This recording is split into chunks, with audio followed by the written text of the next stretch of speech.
Welcome back to the channel, Outside with Sean. Today we're going to be talking about the infamous squirrel, and those of us who set up bird feeders to feed songbirds know the pain of buying expensive seed and peanuts and things like that, only to have a squirrel or two come by and completely decimate your bird feeder setup. They don't just eat the seed, but they hoard it up, and they can completely clean it out in no time flat. So there are a few things that we can do to help deter them. I don't think there's a way to completely 100% stop them, but we can deter them and do a few things to make it a lot harder for them to completely raid the bird feeder. So today I hope to show you a couple things that I think will help all of us be able to feed the songbirds and deter the squirrels. This is Outside with Sean. So we're going to start with the 10-foot rule. Squirrels are Olympic level jumpers.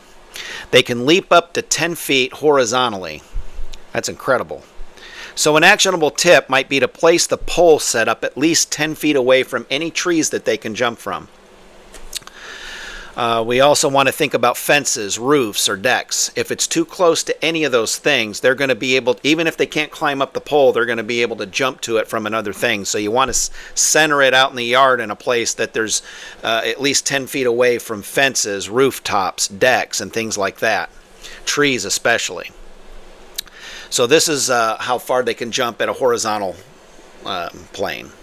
Now, as far as jumping straight up, they're pretty much capped out at about 5 feet. If they can leap right from the ground 4 to 5 feet straight up. So what we want to do is take a look at this setup here and think about this bird feeder, the way it's set up. The pole is away from all of the things around it. You also have the bevel, which is the cone-shaped thing in the very center, at least the bottom of it 5 feet off the ground, so that there's no way that they'll be able to leap up on top and get to it. They might try, but they won't be able to. You also want to use a smooth pole that would be difficult for the squirrel to climb. It doesn't matter if it's like a shepherd hook and is thin, or if it's a little bit bigger. If it's smooth and metal, it'll be more difficult for them to get up. And then finally, on a regular basis, just bring out a regular rake and rake up and remove spilled seed that falls to the ground from the feeder. You can see by some of the video clips that I'm going to show you here.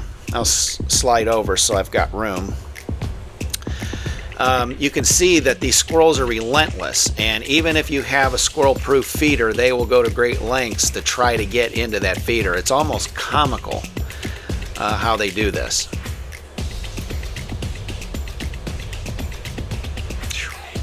Unbelievable.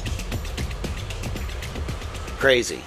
So you are up against a lot, but I think we can outsmart them to a certain degree. With regard to the actual feeder, they make feeders that when a bird sits on the perch, they can feed from the hole on the side of the feeder. But if something heavier than a bird, like let's say a squirrel or a chipmunk, tries to climb up and get a hold of that perch, it causes the outside of the bird feeder to slide down and block the hole, so that the squirrel can't get into where the seeds are. So this is a kind of a demonstration of that. You can see it. You can fill it up with seeds, and then the weight of the squirrel will cause it to not be able to get the seeds from out of there. So doing all of those things that we mentioned earlier, plus having a squirrel-proof feeder or a squirrel deterrent feeder, would help to alleviate this.